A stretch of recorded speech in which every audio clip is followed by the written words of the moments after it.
बिस्मिल्लाहिर्रहमानिर्रहीम। अस्सलाम वालेकुम स्टूडेंट्स। नंबर थ्योरी का आज हमारा पहला लेक्चर है। तो इसमें हमने जो यूनिट है वो थर्ड स्टार्ट किया हुआ है बुक का, लीनियर डायोफेंटाइन इक्वेशन। उसके जो टॉपिक्स हैं या जो पहला टॉपिक है उसका वो है कॉन्ग्रुएंसेस। तो ये मोस्ट इम्पॉर्टेंट टॉपिक है पेपर पॉइंट ऑफ व्यू के हवाले से भी, और जो वैसे भी पीपीएससी में भी इसके क्वेश्चंस बहुत से आते हैं। तो कॉन्ग्रुएंसेस होता क्या है, उसकी डेफिनेशन है, late m be a non-zero fixed integer or and a and b are two integers such that m is, यहाँ पे हमारे पास कॉन्ग्रुएंसेस के अंदर क्या है, दो हमारे पास इंटीजर्स होंगे और कोई नॉन ज़ीरो जो इंटीजर है, फिक्स्ड इंटीजर है, वो क्या कहलाएगा, a is congruent to b under modulo m। यानी कि जो m है ऐसे से जो है कॉन्ग्रुएंसेस को ऐसे डिनोट करेंगे, a is congruent to b under modulo m। यानी कि जो ये लिखा हुआ था m जो है वो डिवाइड करेगा a माइनस बी के डिफरेंस को। इसको जो एग्जांपल है वो ऐसे हम जो है वो ले सकते हैं। जैसे सपोज इसकी एग्जांपल आ जाती है 5 इज़, हम लिखेंगे 5 is congruent to 3 under modulo 2 m यहाँ पे आ जाएगा। यानी कि 2 जो है वो डिवाइड करेगा 5 माइनस 3 के डिफरेंस को। तो 2 डिवाइड ऑब्वियसली करता है 5 माइनस 2 2, ये दोनों एक दूसरे को डिवाइड करते हैं, इस वजह से 5 जो है वो कॉन्ग्रुएंट होगा 3 का। इसके साथ एक और इसकी एग्जांपल हम डिस्कस कर सकते हैं। जैसे 7 जो है वो कॉन्ग्रुएंट होगा 2 के अंडर मॉडुलो 5। और 5 का मतलब हमने यहाँ भी डिस्कस किया हुआ है कि m क्या करेगा, जो मॉडुलो m रखा हुआ है वो इन दोनों के डिफरेंस को क्या करेगा, डिवाइड करेगा। यानी कि 5 जो है वो डिवाइड करेगा 7 माइनस 2 को। तो 7 माइनस 2 क्या आ जाएगा, 5। तो 5 को डिवाइड कर देगा। इसके अलावा हम ये जो डिवाइड है, ये जो वैसे कुछ बुक्स के अंदर थोड़ी सी ये लाइन तिरछी है और कुछ में बिल्कुल जो है वो बिल्कुल सीधी ऐसी लाइन है, इन दोनों का मतलब डिवाइड ही होगा। अब यहाँ पे हमने यहाँ पे डेफिनेशन में सीखा कि कॉन्ग्रुएंसेस किसे कहते हैं, कि अगर हमारे पास कोई दो इंटीजर्स हों, वो आपस में कॉन्ग्रुएंट हो गए, किसी कोई फिक्स्ड, हमने कोई मॉडुलो फिक्स जो है वो नंबर कर दिया जाए, इंटीजर को फिक्स कर दिया जाए, तो वो आपस में कॉन्ग्रुएंट कब होंगे, a is congruent to b under modulo m। इसी तरह if the difference is not divided by m, अगर जो है वो ये डिवाइड नहीं करता उसे, तो वो हमारे पास क्या कहलाएगा, incongruent. If the difference a minus b is not divided by m, then a is not congruent to b under modulo m इसे कह सकते हैं। इसकी जो हमारे पास एग्जांपल आ जाएगी वो जैसे कोई हम कह सकते हैं कि जो 5 है is not congruent to 1 under modulo 7। यानी कि 7 जो है वो डिवाइड नहीं करता 5 माइनस 1 को। तो ये क्या बन जाएगा, 4। तो 4 जो है वो 7 तो नहीं डिवाइड करता, कहीं 4 ओवर 7 तो ये डिवाइड नहीं होगा पूरा पूरा। एक ही बात याद रखिए, इसके अंदर कोई पॉइंट्स वाली वैल्यूज़ नहीं आती, ये एग्जैक्ट डिवाइड करेगा तो ही वो कॉन्ग्रुएंसी उनकी जो है वो शो करेगी। वो पॉइंट्स में आंसर उनका नहीं आएगा, वो बिल्कुल एग्जैक्ट डिवाइड उसे करेगा। इसी के अंदर नोट है कि if any two distinct integers of the set कौन सा हमारे पास इंटीजर्स का सेट आ जाएगा, 1 to up to so on m minus 1 are incongruent mod m। इसका मतलब है ये m माइनस 1 है लेकिन 1, यानी कि हमने कोई मॉड फिक्स कर दिया। ये जो सेट है इसका अगर मॉड हमने m फिक्स कर दिया हुआ है, तो इसके कोई से दो जो आपस में पॉइंट्स हैं वो डिस्टिंक्ट पॉइंट होंगे, वो आपस में इनकॉन्ग्रुएंट होंगे। उसकी एग्जांपल जो है, उसको इस चीज़ को समझाने के लिए मैंने यहाँ पे एक सेट लिखा हुआ है 0 से 6 तक। ये इंटीजर्स का सेट है, तो इसमें जी मैंने जो है वो m जो है वो मैंने फिक्स नंबर हमने कहा था, तो m को मैंने 7 कर दिया, लेट कर दिए। अब यहाँ पे कोई से इसके दो पॉइंट्स, कोई से दो इंटीजर 5 और 1, ये दोनों के दोनों क्या होंगे, इनकॉन्ग्रुएंट होंगे under mod 7। 6 is incongruent to 2 under modulo 7। 4 is incongruent to 3। Incongruent का मतलब यानी कि कॉन्ग्रुएंसी क्या है कि जो 7 है वो डिवाइड नहीं करता 4 माइनस 3 के डिफरेंस को, क्योंकि वो आ जाएगा 1 और यहाँ पे 7, तो 7 इसे डिवाइड नहीं करता।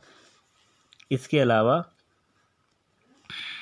यहाँ पे हम ये कह सकते हैं, जैसे लिखा हुआ है 7 डिवाइड, ये लिखा हुआ है 6 माइनस 2, ये क्या आ जाएगा 4, ये इसे डिवाइड नहीं करता। तो ये जब ऐसा नंबर जो इन दोनों के सम जो है वो उनको भी डिवाइड ना करे, उस मॉडुलो के अकॉर्डिंग वो जो हमारे पास इंटीजर्स होंगे वो इनकॉन्ग्रुएंट होंगे। और यही कॉन्ग्रुएंसी की डेफिनेशन थी, यही उसकी एप्लीकेशंस आ जाती हैं। आगे हमारे पास थ्योरम आ जाता है congruence. Congruence is an equivalence relation. ये बड़ा इम्पॉर्टेंट और स्टार्ट करने के लिए और समझने के लिए बड़ा अच्छा जो है वो थ्योरम था मेरे पास। तो congruence is an equivalence relation. तो इक्विवेलेंस रिलेशन जब भी प्रूव करना होता है तो 3 चीज़ें हमारे पास उन्हें प्रूव करना चाहिए, 3 प्रॉपर्टीज़ को प्रूव करनी पड़ती हैं, जिसमें सबसे पहला है वो रिफ्लेक्सिव होना चाहिए, सिमेट्रिक होना चाहिए, और थर्ड वन जो है वो ट्रांजिटिव होना चाहिए, ट्रांजिटिव प्रॉपर्टी। इन तीनों प्रॉपर्टीज़ को जब वो होल्ड करेगा तो वो हमारे पास जो थ्योरम है वो इक्विवेलेंस रिलेशन को सेटिस्फाई कर देगा। इक्विवेलेंस रिलेशन तो आपको बता दिया कि रिफ्लेक्सिव, सिमेट्रिक और ट्रांजिटिव, लेकिन जो प्रॉपर्टीज़, जो ऑपरेशंस हमने अप्लाई करने हैं वो जिस चीज़ को हमने इक्विवेलेंस रिलेशन प्रूव करना होगा उसी की प्रॉपर्टीज़ को ही, जो उसके लॉज हैं उन्हीं को ही यूज़ करेंगे। तो कॉन्ग्रुएंस है तो इसके लिए इट इज़ फर्स्ट क्या करना हमें पड़ेगा कि वो रिफ्लेक्सिव है। तो अगर वो रिफ्लेक्सिव है तो इसका मतलब ये होगा, हमें प्रूव करना पड़ेगा कि a is congruent to a under mod M.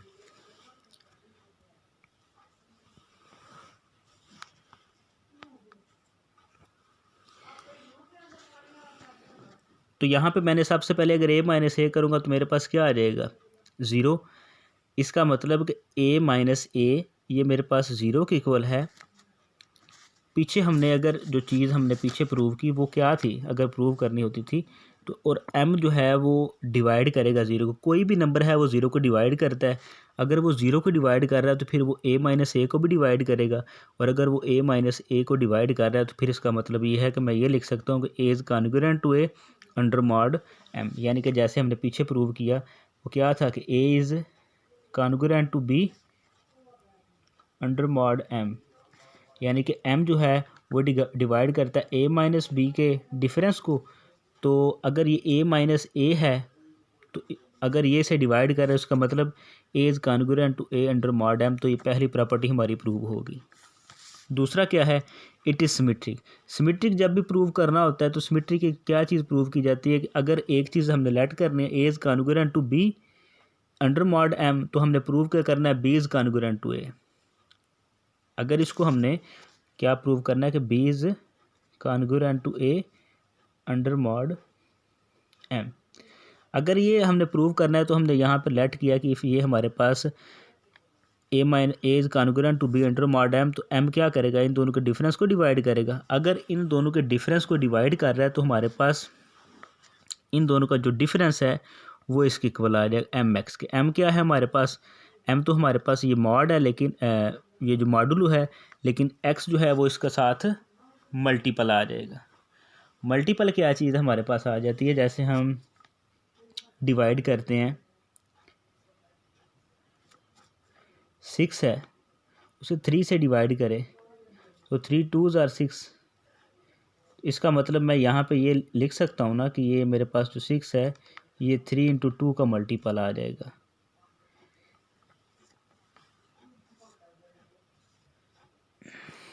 इसके अलावा अगर मेरे पास कोई और नंबर आ जाता है, मैं आपको इसकी एग्जांपल जो है वैसे दे सकता हूँ।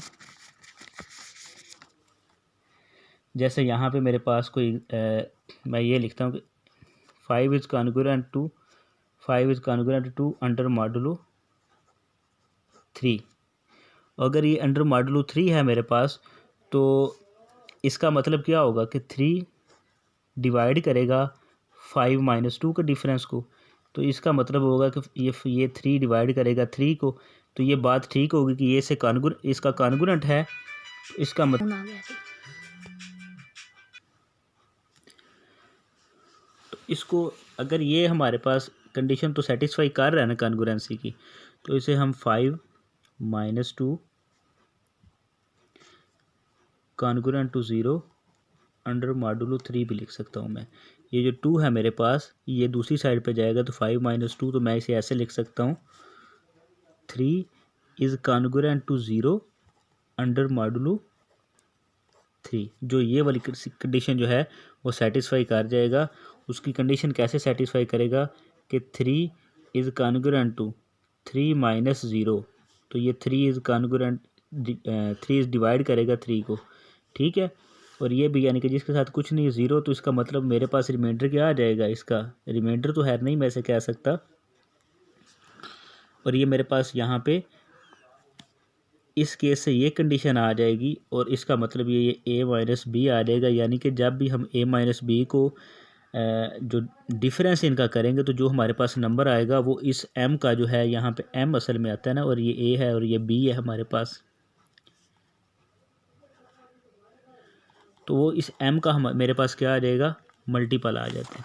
उसी चीज़ को मद्देनज़र रखते हुए मैंने इसे जो है वो लिखा हुआ है a - b = mx। x मेरे पास कोई भी इसका मल्टीपल है और ये मेरे पास क्या है, इंटीजर है एक।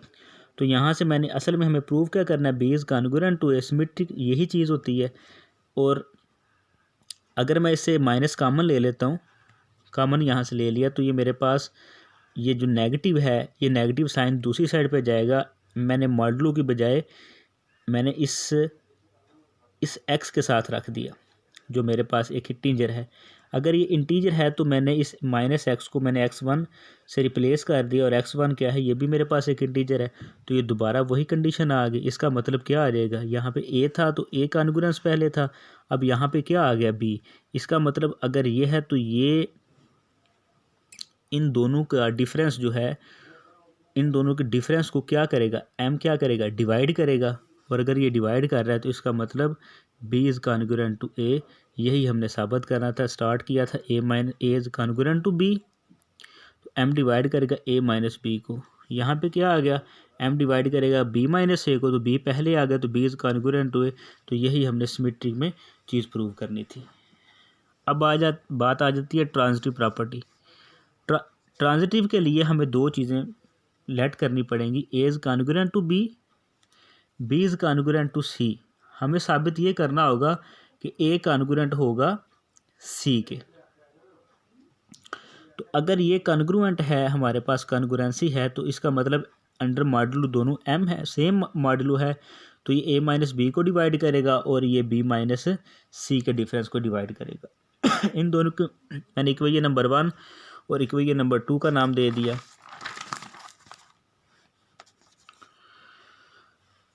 फ्राम इक्वेशन नंबर 1 और 2, अगर वो दो चीज़ें यानी कि जिनका मॉडुलो अगर सेम आ जाता है हमारे पास,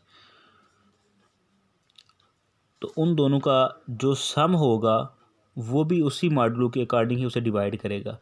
यानी कि अगर m डिवाइड कर रहा है a - b को और m डिवाइड कर रहा है b - c को, तो उन दोनों का जो सम था वो भी उसे डिवाइड करेगा, तो ये b से कैंसिल हो जाएगा और ये a - c को डिवाइड करेगा। तो पहला ये था, अब हम ये कह सकते हैं a is congruent to c। तो यही हमने साबित करना था। ट्रांजिटिव प्रॉपर्टी भी प्रूव हो गई, तो हैंस इट इज़ जो कॉन्ग्रुएंस है इज़ एन इक्विवेलेंस रिलेशन। इसमें एक और बात जो नेगेटिव वाली थी, वो कंडीशन ये है कि अगर